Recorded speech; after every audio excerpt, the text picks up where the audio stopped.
Nos diz assim a palavra do Senhor: não se turbe o vosso coração, credes em Deus, crede também em mim. Na casa de meu pai há muitas moradas, se assim não for, eu vos teria dito, pois vou preparar-vos lugar. E quando eu for e vos preparar lugar, voltarei e vos receberei para mim mesmo, para que onde eu estou, estejais vós também. E vós sabeis o caminho para onde eu vou.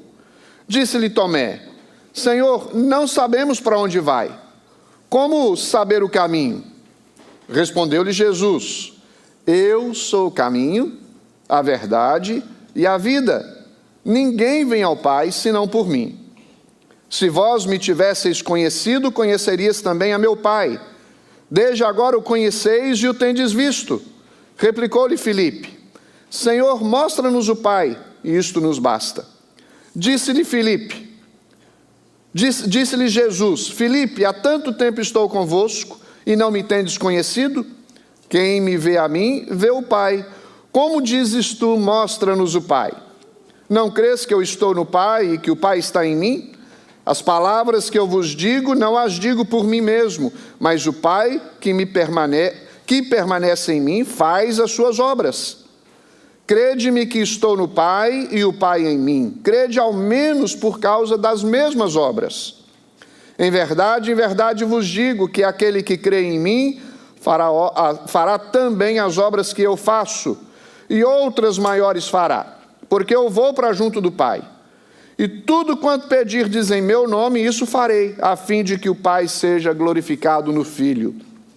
Se me pedirdes alguma coisa em meu nome, eu o farei. Podeis assentar, meus irmãos. Quero compartilhar com vocês sobre o tema remédio para corações aflitos. Há muitas pessoas com problemas no coração no mundo. Todos os anos nós temos na estatística pessoas que tratam do coração, porque é uma enfermidade séria. Nosso coração é uma bomba que está constantemente agitada e de vez em quando precisa de alguns ajustes. Nós conhecemos muito bem as estatísticas e sabemos que é preciso ter cuidado. Muitos de nós temos aconselhamentos médicos para cuidarmos melhor do nosso coração, não é? Mudar nossa dieta, por exemplo, para alimentos com baixo teor de gordura, com mais teor de fibra, né? Para ajudar na musculatura do nosso coração. Somos convidados a mudar a nossa dieta, aquilo que nós comemos, para nos ajudar. Somos também recomendados, para ajudar o coração, a mudarmos nosso estilo de vida. Às vezes somos sedentários, trabalhamos sentados, precisamos fazer uma caminhada, tudo isso para ajudar o nosso coração. Talvez você conheça alguém que já tenha um standzinho no coração, inseridos para ajudar as artérias coronárias, não é? Alguns têm um bypass, né? Tudo isso porque o coração precisou de um ajuste. E esses são os remédios mais comuns para quem tem, recomendações mais comuns para quem tem problemas de coração. Mas hoje eu quero compartilhar com vocês, olhar junto com vocês, para um tipo diferente de problema de coração. Não um que aflige o nosso órgão, um problema que aflige este órgão que está internamente presente dentro de nós, mas o centro do nosso ser, o nosso coração como personalidade. E às vezes esse coração também adoece, precisa de ajustes, precisa de remédios, precisa de orientações, precisam de cuidados especiais. E é interessante que um problema que afeta todas as pessoas indiscriminadamente. Podem ser jovens, velhos, podem ser pessoas boas, ruins, não importa. Todos os seres humanos correm o risco de passarem por problemas de coração, espiritualmente falando. Questões emocionais, muitas vezes, nos abalam. Os nossos corações são afligidos pelas circunstâncias adversas da vida. Consequentemente, nos leva, muitas vezes, a lamentarmos. Ninguém está imune a este tipo de enfermidade ou de problema de coração. Eu e você, todos nós, estamos suscetíveis a isso, vulneráveis a isso. Quantas vezes nós ouvimos pessoas compartilharem conosco a respeito de como está o seu coração. E nós ouvimos, oramos, atendemos e suplicamos a graça de Deus para que ajuste, para que restaure, para que recupere o coração do ponto de vista emocional e também espiritual. É interessante que mesmo Jesus, quando passou entre nós, não esteve imune e passou por esse tipo de problema também. Eu vou citar alguns deles apenas para ilustrar o que eu estou dizendo. Pelo menos em 3 casos nós podemos encontrar Jesus passando por esse tipo de problema de coração. Por exemplo, em João capítulo 11, apenas alguns capítulos anteriores a esta passagem que nós lemos, o texto diz: Jesus, vendo-a chorar, e bem assim os judeus que o acompanhavam, agitou-se no espírito e comoveu-se. O seu coração se agitou. É possível que tenha tido uma fibrilação no seu coração, pensando do ponto de vista emocional. Ele sentiu tristeza ao perder o seu amigo Lázaro. Sobre isso que esse texto, este capítulo trata. Mas tem uma outra história também bem conhecida por vocês, quando ele disse a Filipe e a André que a sua hora estava vindo, referindo-se, por exemplo, à sua morte, porque aproximava a sua ida para a cruz. Olha só o que diz a passagem de João capítulo 12, verso 27. Agora está agitada a minha alma. Jesus dizendo. E que direi eu? Pai, salva-me desta hora? É uma pergunta que ele faz. Mas precisamente com este propósito vim para esta hora. Ou seja, ele estava com o coração agitado, conturbado. Em terceiro lugar, em João capítulo 13, verso 21 diz: ditas essas coisas, angustiou-se Jesus em espírito e afirmou: em verdade vos digo que um dentre vós me trairá. Outro momento em que Jesus também teve um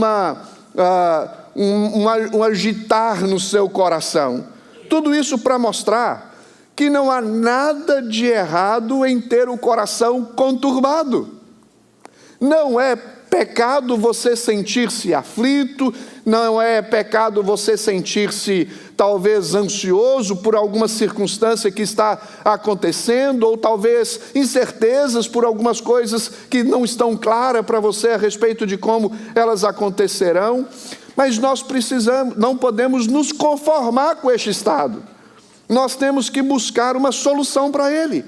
Se os nossos corações se agitarem, nós precisamos tomar o remédio apropriado para que nós sejamos curados. Quando Jesus revelou aos seus discípulos que um deles o trairia, isso agitou, e tudo isso nos ensina que nós precisamos cuidar do nosso coração. É bom, o importante é saber como nós lidamos com o coração conturbado. E eu queria fazer uma pergunta a você: como você lida com o seu coração quando você se encontra abalado emocionalmente? Quando o seu coração está conturbado? Para usar o termo bíblico, turbado, ou seja, distorcido emocionalmente. O que é que você faz? Quais os procedimentos que você toma? Eu citei alguns procedimentos que nós podemos tomar para cuidar deste coração que está aqui dentro. Mas com o nosso ser, a nossa personalidade, a pessoa que somos, quando está agitada, que remédio nós tomamos? Para que este coração, ele seja cuidado, seja atendido e ele seja curado. Olha, meus irmãos, nós sabemos que há um remédio extremamente eficaz para nos ajudar a lidar com corações agitados e aflitos. Mas eu quero, antes de apresentar alguns remédios com as suas indicações para todos nós, eu quero lhes lembrar que no momento que Jesus registrou que essa passagem foi registrada, que Jesus citou essas palavras, foi no momento que antecedeu a sua ida para a cruz. Jesus estava no cenáculo com seus discípulos na noite anterior em que ele seria morto. Foi na noite em que ele foi traído, ele foi entregue ao Sinédrio, ele foi julgado pelo Sinédrio. No próximo dia ele foi levado à cruz, morto, sepultado. E é interessante que isso não estava nos planos dos discípulos, que Jesus os deixasse, que Jesus se ausentasse deles. Jesus sabia que seria crucificado. Jesus sabia que iria deixá-los em breve. Sabia que os discípulos se sentiriam também temerosos e ansiosos por causa de toda essa situação. O coração deles, o futuro deles estaria muito incerto. E agora, sem a presença de Jesus, o que é que eles fariam? A partir de então, certamente havia muitas perguntas no coração dos discípulos. Talvez o mesmo tem que nos deixar. Ele poderia ficar um tempo mais conosco. Será de nós quando Jesus nos deixar? Esta era certamente a preocupação desses discípulos. E o que perturba o seu coração? Jesus citou estas palavras para ajudar-nos a lidarem com esta real situação de agitação, de aflição no coração, na pessoa, nos seres que eram discípulos de Jesus e caminhavam com Jesus. Olha, meus irmãos, nós passamos por lidas difíceis na nossa vida, por experiências difíceis na nossa vida. Você já observou que muitas vezes pessoas que perdem seus entes queridos se sentem aflitas? Alguns que perdem o emprego se sentem também inseguros. O que será do dia de amanhã? Talvez a ausência de alguém que estava muito perto de você e se foi, lhe deixa abalado, ou então alguém de quem você dependia muito, não está mais vivendo com você, não está mais perto de você. Às vezes uma enfermidade, uma situação difícil, parece que as paredes da sua vida estão afunilando, pressionando, apertando você e não encontra saída. E nem sempre nós sabemos de fato o que fazer. Mas Jesus disse palavras ternas de conforto para os discípulos quando ele disse que os deixaria. Não se turbe o vosso coração. Não se turbe o vosso coração. Creia em Deus, crede também em mim. Olha no versículo 27 o que Jesus disse similarmente a estas palavras: deixo-vos a paz, a minha paz vos dou, não vos-la dou como a dá o mundo, não se turbe o vosso coração, nem se atemorize. Jesus não está negando o estado do coração dos discípulos, Jesus está apresentando um remédio. Fiquem tranquilos, vocês resistirão, superarão e conseguirão passar por toda essa situação de maneira vitoriosa. Olha, meus irmãos, quando o seu coração agitar, continue acreditando, confiando no Senhor, olhe para o Senhor. Ele é o nosso remédio. Jesus é o nosso remédio. Amém, igreja?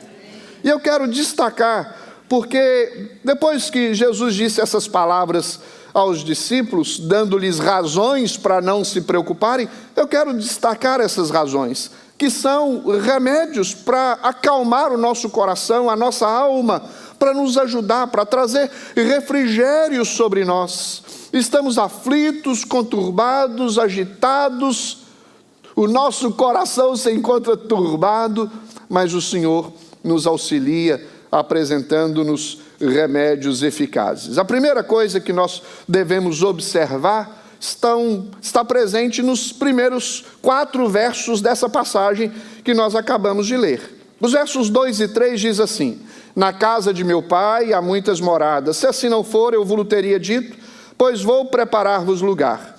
E quando eu for e vos preparar lugar, voltarei e vos receberei para mim mesmo, para onde eu estou, para que onde eu estou estejais vós também. Ele diz, não se turbe o vosso coração. E agora ele faz uma declaração extraordinária. E eu vou destacar a declaração de Jesus, vou destacar o privilégio que nós temos de conhecer a Jesus, por meio de quem nós recebemos tudo o que precisamos para ajudar o nosso coração, e a oportunidade que nós temos para testemunhar de Jesus quando nós somos alcançados e curados pelo Senhor. Se você se sentir desanimado, talvez de uma maneira ilustrativa dizer sem um lar, ou sem esperança de um lar, sem saber para onde ir, lembre-se disso. Jesus prometeu lhe fornecer um lar eterno. E aí, na mente de alguns, parece que seja contraditória a realidade que todos nós vivemos no que diz respeito à ansiedade de encontrar estabilidade nesse mundo. É porque Jesus sabia que em toda a história da nossa vida nós vamos encontrar adversidades. Mas nos lembrarmos de que há uma habitação celestial, uma morada celestial, uma morada eterna, traz paz ao nosso coração. Nós somos passageiros neste mundo. Nós estamos aqui temporariamente. Ou seja, não importe o que acontecer, nós sabemos que a nossa vida está segura no Senhor e há um lar celestial preparado para aqueles que amam ao Senhor. Vou preparar-vos lugar. Na época, interessantemente dizendo, em que Jesus viveu em Israel, era comum que famílias intimamente relacionadas vivessem juntas, debaixo do mesmo teto. Quando um homem, por exemplo, ia se casar, ele ajustava dentro do lar da sua família um quarto preparava esse quarto, organizava esse quarto, e então no dia de casamento ele diz, hoje eu preparei um lugar e hoje vou te levar para desfrutar deste lugar. O filho que ia se casar garantia à noiva que havia um lugar preparado para ela. Aqueles que confiam no Senhor têm a garantia do noivo de que há um lugar preparado para ele, para ela. A noiva do Cordeiro tem um lugar preparado no céu, pelo próprio noivo, o Senhor Jesus. E isso acalenta o nosso coração, isso acalma a nossa alma. Nós temos um lar eterno, nós temos uma habitação celestial. A gente vê Jesus trazendo refrigério para o nosso coração. Jesus prometeu para aqueles discípulos uma mansão celestial. Jesus é como este noivo que garante à noiva um lugar para habitar. Jesus está preparando um lugar para cada um de nós. Mas é interessante que ele não apenas prepara a nossa habitação, como nos prepara para herdar essa habitação, ou para habitar neste lugar onde o Senhor está preparando o qual o Senhor está preparando para nós. Jesus prepara o lugar e Jesus prepara os corações que habitarão neste lugar que está sendo preparado por Jesus. O que torna o céu tão maravilhoso? É que lá não vai haver mais tristeza, irmãos. Lá não haverá mais lágrimas, nem dor, nem sofrimento. Nos céus não haverá pecado. Nós estaremos para sempre. Talvez seja esta a mais importante de todas as bênçãos que nós desfrutaremos nos céus. Estaremos na presença de quem? De Jesus. Estaremos na presença do Senhor.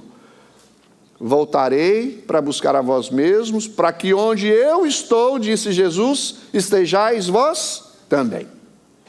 Este era o consolo de Jesus para os discípulos quando estavam com seus corações aflitos. Mas é o mesmo consolo para mim e para você, que vivemos num mundo que muitas vezes aflige o nosso coração. Nos encontramos em situações que às vezes trazem tristeza, produzem sofrimento, trazem dor. Mas nós temos o consolo da certeza de que um dia habitaremos com o Senhor para sempre, onde todas estas coisas, no que diz respeito a sofrimentos, não mais existirão. É em Jesus que encontramos o nosso verdadeiro prazer e contentamento. É interessante uma ilustração a respeito de dois jovens que estavam conversando entre si, um era cristão, o outro ímpio, e o ímpio fez uma pergunta para o cristão, e a pergunta é: onde é o céu? E de uma maneira simples ele ergue as mãos para cima, aponta para o alto, mas traz a mão para o seu coração e diz assim: aqui está o céu. O jovem ímpio olha para ele, ao invés de estender a mão para cima, ele traz a mão só para o coração e diz assim: aqui está o inferno. Porque é o estado da alma que define em quem você está, onde você se encontra. Como está o seu coração, meu querido? Como está a sua alma? Como você tem lidado com as circunstâncias da vida? O céu é um lugar especial porque é a morada de Jesus. Muitas vezes nós conhecemos as coisas a respeito de Jesus, mas nós somos convidados a conhecer a pessoa de Jesus, e é só assim que nós encontraremos o verdadeiro remédio que acalenta a nossa alma, porque Ele é o remédio para corações aflitos. Não te conforta saber que não importa o quão ruins as coisas possam se tornar neste mundo, um dia nós estaremos com Jesus? Não traz alento para a nossa alma? Que coisa maravilhosa! Nós teremos uma casa, uma habitação especial, uma vida melhor que está nos esperando, nos aguardando. Isso traz segurança para o nosso coração. Meu querido, eu tenho plena convicção de que estou a caminho do céu. E você? Você tem essa certeza na sua alma? É para lá que você vai? Se o Senhor lhe chama, se o Senhor, usando aqui, brincando com vocês, chama o número da sua senha, você está preparado para estar com o Senhor? Para habitar esta morada celestial preparada para o Senhor, para você e para mim? Pelo Senhor, para você e para mim? Nós precisamos ter a certeza de que um dia habitaremos com o Senhor. Há um hino muito antigo, não vou cantar, vou só ler para a tranquilidade de vocês, mas um hino que nos faz lembrar das coisas que haverão nos céus. Olha só: tenho lido da bela cidade, construída por Cristo nos céus. É morada de jaspe luzente e juncada com áureos troféus. E no meio da praça eis o rio do vigor e da vida eternal. Mas metade da glória celeste jamais se contou ao mortal. Tenho lido das belas moradas que Jesus foi no céu preparar, onde os crentes fiéis para sempre, muito felizes, irão habitar. Nem tristeza, nem dor, nem gemidos entrarão na mansão paternal, mas metade do gozo celeste jamais se contou ao mortal. Tenho lido das vestes brilhantes, das coroas que os santos terão, quando o Pai os chamar e disser-lhes: recebei o eternal galardão. Tenho lido que os santos na glória pisarão ruas de ouro e cristal, mas metade da glória celeste jamais se contou ao mortal. Este não é o único remédio para o nosso coração. Ou talvez não é o único efeito, deste remédio na nossa vida, porque o remédio é único, é Jesus.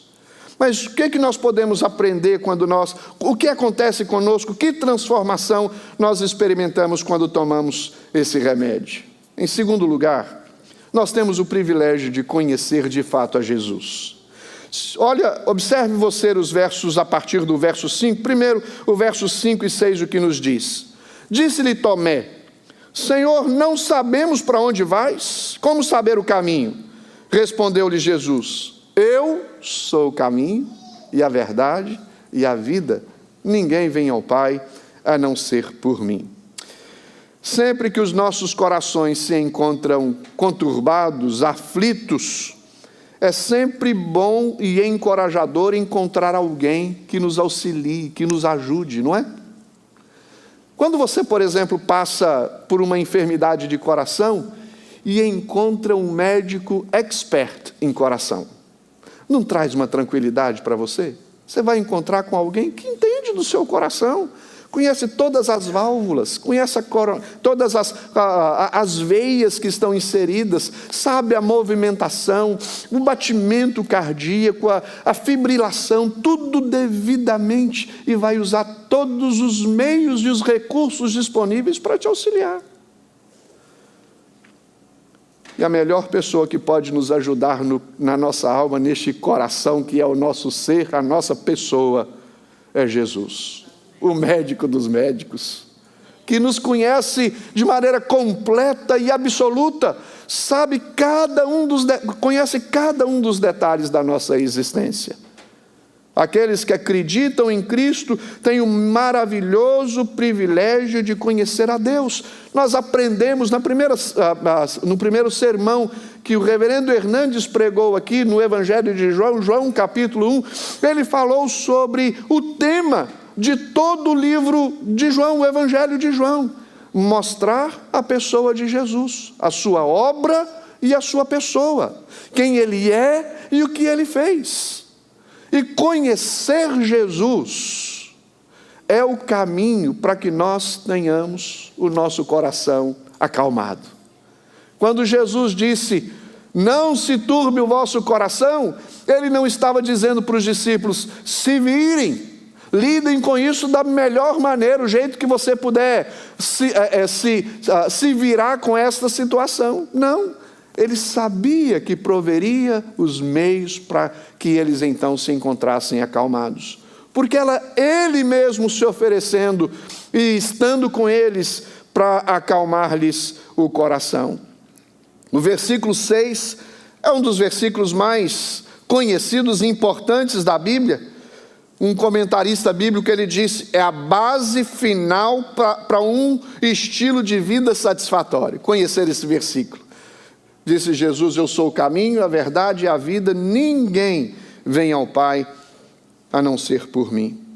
Este versículo também é a maior revelação que Jesus dá a respeito de si mesmo no Evangelho de João. Na verdade, o Evangelho de João está cheio de eu sou. Aqui neste capítulo ele está dizendo, eu sou o caminho, a verdade e a vida. Observe você que ele não está dizendo, eu vou te mostrar o caminho para o Pai. Eu vou te mostrar o caminho em que se encontra a paz. Eu vou te mostrar o caminho, vou te apontar o caminho. Não. Ele é o caminho. Eu sou o caminho, disse Jesus para os discípulos. Ele não disse, eu vou te ensinar a verdade que você precisa para então encontrar paz e ter um coração aquietado. Não, ele disse, eu sou a verdade. Ele não disse, eu vou te dar vida. Ele disse, eu sou a vida. Eu sou o caminho e a verdade e a vida. Ninguém pode fazer uma declaração tão incrível sobre si mesmo com sinceridade e com uma clareza como essa, a não ser o próprio Senhor. É porque de fato ele é o caminho, a verdade e a vida. Ele é o único meio para se alcançar o Pai. Não há outro caminho que leva a Deus. Tem muita gente dizendo que desde que você creia, todo caminho leva a Deus. Não, Jesus é o único caminho. Nenhum homem vai a Deus, vai ao Pai, a não ser por meio de Cristo Jesus, o nosso Senhor. Se você fosse, talvez, enviar uma carta para um amigo, mas colocasse qualquer endereço residencial no envelope, você acredita que este amigo receberia essa carta? Possivelmente não. Se você não soubesse o endereço desse amigo. E quem é que poderia dar a esta pessoa o endereço certo para enviar a carta? O próprio amigo.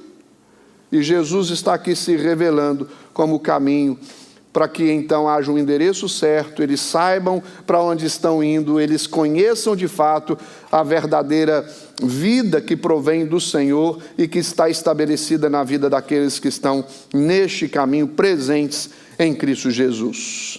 É através do Filho que nós encontramos com o Senhor. É através de Jesus que nos direcionamos a Deus. A Bíblia diz que Jesus é a expressão exata do ser de Deus.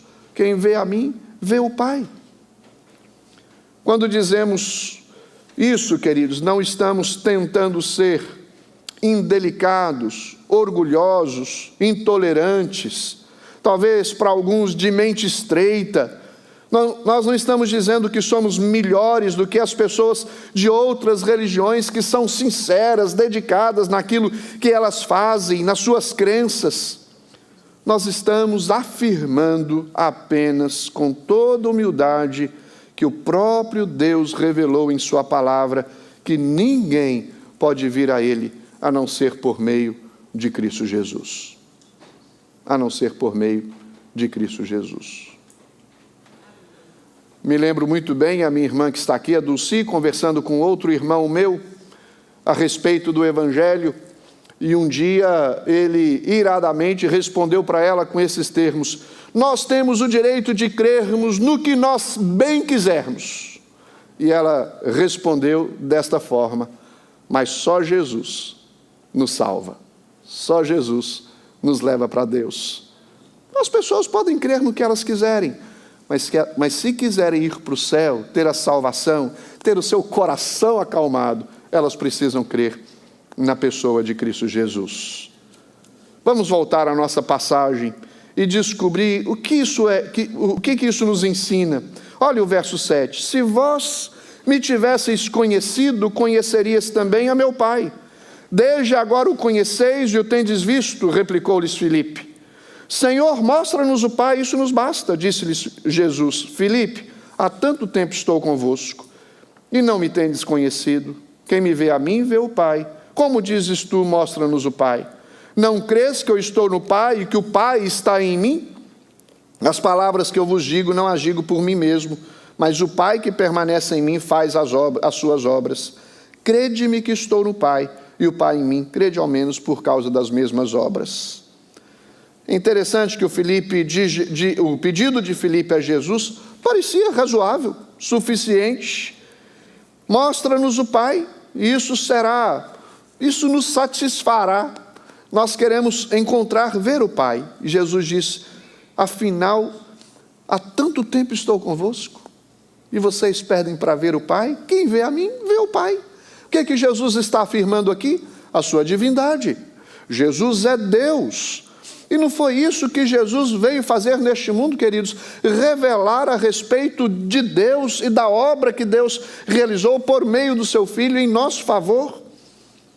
Filipe esperava ver algo mais, não apenas uma simples forma humana, né? Porque eles estavam convivendo com Jesus, eles viam Jesus falava, comia, dormia, e com todas essas características, talvez alguns estavam olhando para ele simplesmente como uma pessoa comum, mas era o próprio Deus encarnado, habitando no meio deles. Jesus disse a Filipe que ele tinha já mostrado a todos eles o Pai há tanto tempo, e eles não tinham percebido. Talvez não em sua aparência externa, mas nas suas palavras, suas ações, seus milagres, sua personalidade, seu jeito santo de ser, porque ele era o próprio Deus, habitando no meio do seu povo. Embora você possa olhar para todas as páginas da sua Bíblia e não encontrar um único desenho ou uma única imagem inspirado de como Jesus se parecia, você pode encontrar, em vez disso, toda a personalidade divina de Cristo revelada nas palavras que ele falou e nas obras que ele fez. É em Cristo que nós conhecemos a Deus. É por meio, conhecendo a Cristo, nós conhecemos o Senhor. É nele que vemos a plenitude do ser de Deus. Uma pergunta curiosa que as pessoas têm a respeito dos céus: nós veremos a Deus? E a resposta é sim, por meio do seu Filho, por meio de Cristo Jesus, porque Deus é Espírito, e importa que os seus adoradores o adorem em espírito e em verdade. Que fonte de encorajamento! Saber que há uma morada no céu para nós, saber quem Jesus é e o que ele fez por nós, ele sendo o caminho, a verdade e a vida, e não concedendo a nós uma vida qualquer, mas a vida eterna, A Bíblia diz que a vida eterna é esta, que conheçam a Ti, o único Deus verdadeiro, e a Jesus Cristo, a quem enviaste. Quem conhece a Jesus, conhece a Deus. Mas eu quero destacar, em último lugar, depois de conhecermos a declaração que Jesus fez de que há uma morada nos céus para aqueles que amam o Senhor, há um privilégio de conhecer a Cristo Jesus, a quem Deus enviou, para nos curar desta doença generalizada do coração. Há um privilégio, uma oportunidade de fazer grandes coisas para Jesus. Os versos de número 12 a 14 nos diz: em verdade vos digo que aquele que crê em mim fará obras, também as obras que eu faço, e outras maiores fará, porque eu vou para junto do Pai. E tudo quanto pedirdes em meu nome, isso farei, a fim de que o Pai seja glorificado no Filho. Sempre que tivermos medo de um futuro incerto, meus irmãos, nós seremos confortados com esta verdade de que não estamos neste mundo à toa. Nós permanecemos neste mundo providencialmente. Deus tem algo para fazer através de mim e de você. Quando o texto diz que obras maiores nós falamos, não quer dizer em seu significado e poder, mas na sua quantidade, porque o tempo que Jesus passou neste mundo foi muito curto e a igreja continua. Queria pedir essas duas crianças aqui à frente para ficarem caladinhas, só porque está me distraindo, queridos, tá? Fica quietinho até acabar, depois a gente conversa. Tá joia? Combinado? Não? I'm just want you to be a little bit quiet until I finish my sermon. After that we can talk together, okay? Please just be silent a little bit. Just because it is distracting me a little bit, okay? Thank you. Não há outra maior fonte de encorajamento do que esta, de saber que nós temos uma obra para realizar. Às vezes os contratempos da vida parece que amarram as nossas mãos, não é? Normalmente as pessoas, quando passam por aflições, elas se estagnam, param, deixam de continuar seguindo a jornada que Deus determinou para ela. Mas a vida continua, queridos. Os discípulos precisavam ouvir isso de Jesus: levantem a cabeça, a vida continua, tem muita obra para fazer, muita coisa para realizar, muito trabalho pela frente. E através de Cristo nós podemos ser capacitados o suficientemente para enfrentar os desafios da vida. Não é fácil, nem para mim, nem para você, para nenhum de nós. Mas nós temos tanto a presença do Senhor, quanto a ordem do Senhor, para que nós cumpramos com a missão que Ele nos confiou. Aquele que crê em mim fará obras maiores, fará grandes coisas para o Senhor. É o que esta igreja tem tentado fazer. Obras maiores. Obras que exaltem o nome do Senhor. Obras que glorifiquem o nome do Senhor, que atraiam mais pessoas para o reino. Talvez as pessoas pensam que as experiências nos tornam mais fracos quando passamos por elas, mas nos tornam mais fortes, porque Deus age em nós e nos fortalece para nós continuarmos firmes. E é interessante que o texto termina dizendo que se nós oramos, tudo quanto pedirdes em meu nome, a fim de que o Pai seja glorificado no Filho, isso farei.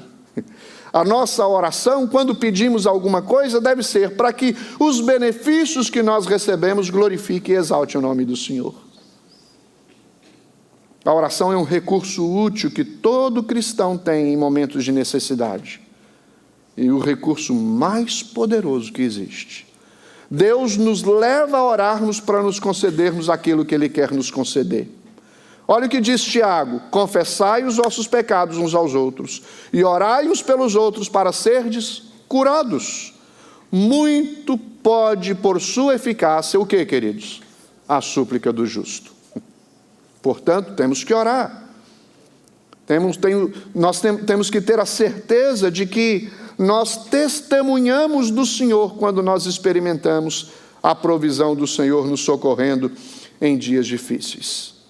John Bunyan, ele disse o seguinte: as melhores orações têm muitas vezes mais gemidos do que palavras.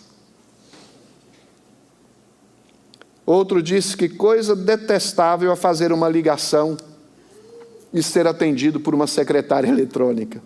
Às vezes é ruim, né? Quando você precisa falar com alguém, você liga e quem atende? A secretária eletrônica. Inclusive, às vezes a gente fala algumas coisas com a secretária eletrônica, né? Ela só não responde o que você está perguntando, mas ela vai respondendo. Deixa eu dizer uma coisa para você, meu querido. Deus não tem secretária eletrônica. Quando você falar com Ele, você vai falar diretamente a Ele. O véu foi rasgado. Nós entramos no Santos dos Santos, derramamos ali o nosso coração e nós oramos. Nós pedimos, nós agradecemos, nós exaltamos, intercedemos uns pelos outros, porque Ele é conosco. Deus é conosco. Deus nos ama.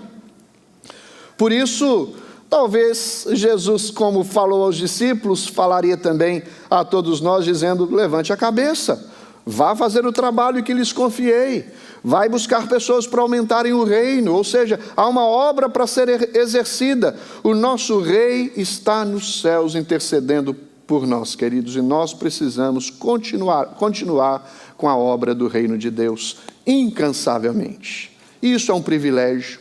Isso é um privilégio que nós temos, que todos nós temos.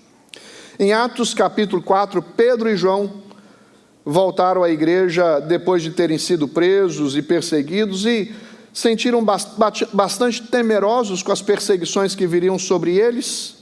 E sabe como que eles encontraram a igreja em Jerusalém? O verso 24 do capítulo 4 de Atos diz: ouvindo isto, ou seja, a história a respeito das perseguições, unânimes levantaram a voz a Deus. Em outras palavras, foram orar, foram buscar o Senhor. E no verso 31 deste capítulo, olha o que aconteceu.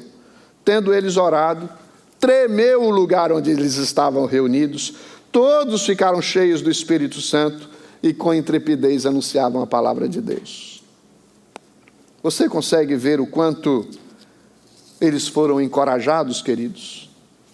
Há tremendas oportunidades para fazermos grandes coisas para Deus. O lugar tremeu, foram capacitados pelo Espírito Santo. Para quê? Para anunciarem a palavra de Deus. Não é essa a nossa missão neste mundo? Proclamar o Evangelho? Continuar firme neste propósito? Eu quero concluir dizendo o seguinte: se você está aflito por qualquer motivo, seja enfermidade, seja decepção, seja algum problema que você enfrenta, não fique paralisado com medo. Não deixe que esse sentimento, esta aflição, tome conta de você a ponto de lhe fazer desfalecer. Encontre um lugar seguro. Busque o Senhor. Entra no teu quarto. Fecha a tua porta. Ore a teu Pai que está em secreto. E em secreto Ele te ouvirá e te recompensará. Busque o Senhor. O Senhor nosso Deus, Ele enviou Cristo Jesus a este mundo para sanar as nossas enfermidades, tanto físicas quanto espirituais, emocionais, sejam elas quais forem. Se o seu coração está aflito, Jesus é o remédio, meu querido. O remédio para corações aflitos chama-se Jesus Cristo. Aí você pode estar pensando: eu vou tomar desse remédio, eu vou crer em Jesus e eu serei curado. E será mesmo. Mas quando falamos da responsabilidade, fale desse remédio para outros. Tem muita gente por aí que está com o coração aflito.